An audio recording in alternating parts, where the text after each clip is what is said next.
हरे कृष्णा। तो हमारे इस भागवत प्रभाव में आपका स्वागत है और आज हम चर्चा कर रहे हैं श्रीमद् भागवतम के स्कंद 3 के अध्याय 17 में।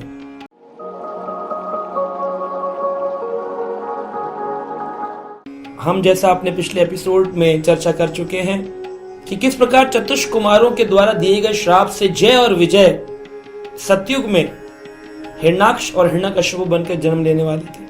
और हमने पूर्व प्रसंग में सुना, दिति माता ने अपने पति कश्यप से कहा, मुझे संध्या काल में आपका संग करना है ताकि मेरे संतान उत्पन्न हो। संध्या काल में संतान उत्पत्ति की इच्छा से क्या हुआ, उनके घर में राक्षसों का जन्म हुआ, असुरों का जन्म हुआ। अब वातावरण कैसा हो गया, ऐसा लग रहा था प्रलय प्रकट हो रही है, प्रलय आ गई है। चतुष कुमारों को और जय विजय को छोड़ करके सारे देवता घबराए हुए थे। क्या हो रहा है, ऐसा लग रहा है उल्काएं टपक रही हैं आकाश से।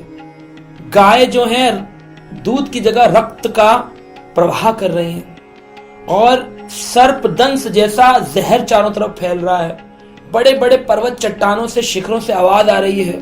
तेज तूफान, बारिश और हवाएं चल रही हैं। उस काल में दिति माता ने इन दो पुत्रों को जन्म दिया।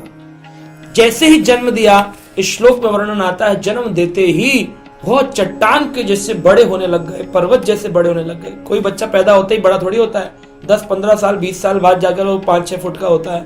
ये विशाल पर्वत जैसे पैदा होते हो गए।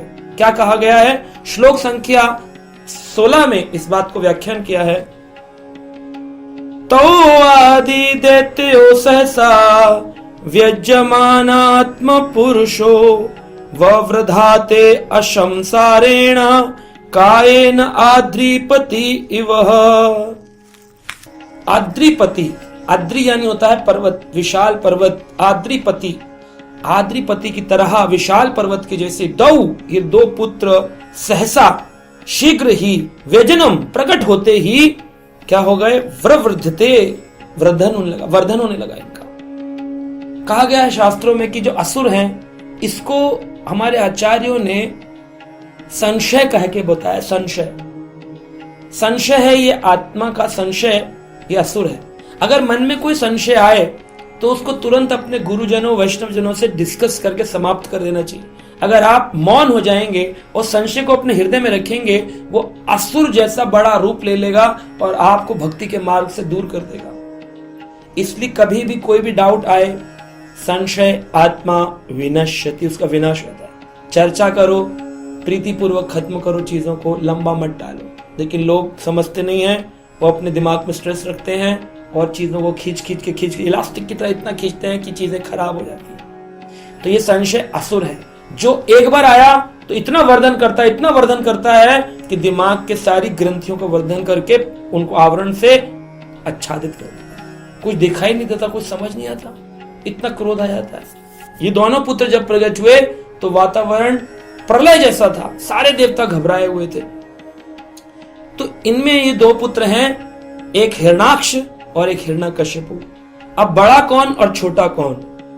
अब पहले जो आया वो बड़ा, जो बाद में आया वो छोटा, ऐसा संसारी ज्ञान कहता है। लेकिन एक ग्रंथ है, इसका नाम है पिंडी सिद्धि ग्रंथ। पिंडी सिद्धि ग्रंथ के अंदर भागवत में इसका प्रमाण श्रील प्रभुपाद जी लिया करते थे।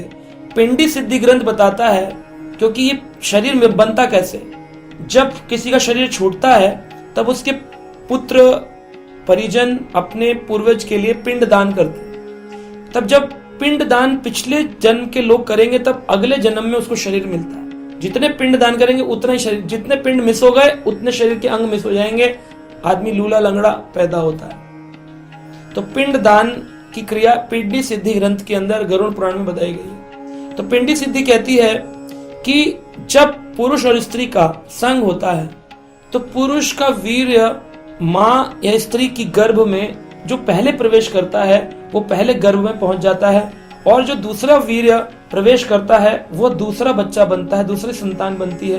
लेकिन जब जन्म होता है तो जो पीछे गया है वो पहले आता है और जो पहले गया था वो बाद में आएगा। समझ रहे हैं? जो गया पहले, उसके बाद दूसरा गया, तो जब डिलीवरी होगी तो पहले जो दूसरा जो गया था वो पहले आएगा और जो पहले गया था वो बाद में आएगा।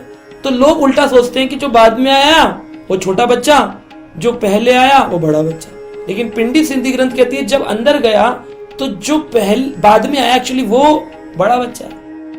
तो ये समझना चाहिए। तो इस तरह से इसमें बताया गया यहाँ पर हिरण्याक्ष पहले प्रकट होता है, जिसका तात्पर्य यह हुआ कि बाद में गर्भ में आया था। हिरण्याक्ष बाद में गर्भ में आया था क्योंकि पहले प्रकट हुआ, और हिरण्यकश्यपु पहले गर्भ में आया था इसलिए वह बाद में प्रकट हुआ। तो हिरण्यकश्यपु बाद में प्रकट हुआ है तो क्या समझ रहे हैं उसको कि ये छोटा भाई है, लेकिन असलियत में हिरण्यकश्यपु हिरण्याक्ष का बड़ा भाई है पिंडी सिद्ध ग्रंथ के हिसाब से। अब टीवी सीरियल देख लो तो यही दिखाएंगे, हिरण्यकश्यप छोटा भाई था, अपने बड़े भाई की वो हिरण्याक्ष का वध हो गया था, उसका बदला लेने के लिए विष्णु का वो द्रोही हो गया था, तो वो छोटा भाई था। लेकिन नहीं, भागवत की डिटेल में जाएंगे ना, इसलिए हम भागवत प्रवाह सीरीज कर रहे हैं ताकि कुछ ऐसे गुह्यतम रहस्य आपको सिखा सकें कि पिंडी सिद्धि ग्रंथ ने क्या सिखाया। हिरण्यकश्यपु जो है वो छोटा भाई नहीं है, असलियत में वो बड़ा भाई है। हिरण्यकश्यपु बड़ा भाई है और हिरण्याक्ष छोटा भाई है। तो इस प्रकार से यह ग्रंथ आदि हमें विवेचन करते हैं, हमें व्याख्यान करते हैं और हमारे इन संशयों को दूर करते हैं। इसलिए ग्रंथ पढ़ना बहुत जरूरी है। तो आज हमने सुना किस प्रकार से ये हिरण्याक्ष हिरण्यकश्यप को जन्म हुआ, और फिर इस हिरण्याक्ष ने जो छोटा भाई था उसने पूरी लोकों में दिग्विजय कर ली। जहां जाता था अपने कंधे पर गदा रख कर के डराता था, धमकाता था सबको और सबसे युद्ध करता था, और उसने कई देवताओं को मार पीट करके उनके लोकों पर अपना आक्रमण करके उसने अपना आधिपत्य जमा लिया था, दिग्विजयी हो गया था।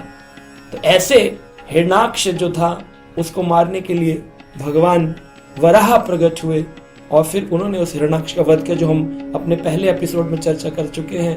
हिरण्याक्ष का भगवान ने वध किया, और जब हिरण्याक्ष का वध हो गया तो उनका भाई हिरण्यकश्यप जो बड़ा भाई था उसको बहुत क्रोध आया कि मेरे भाई का वध कर दिया विष्णु ने, अब मैं विष्णु का भजन किसी को नहीं करने दूंगा, ना अपने साम्राज्य में, ना अपने पुत्रों को, ना किसी को, मंदिर तोड़ दूंगा, ये कर दूंगा, वो कर दूंगा।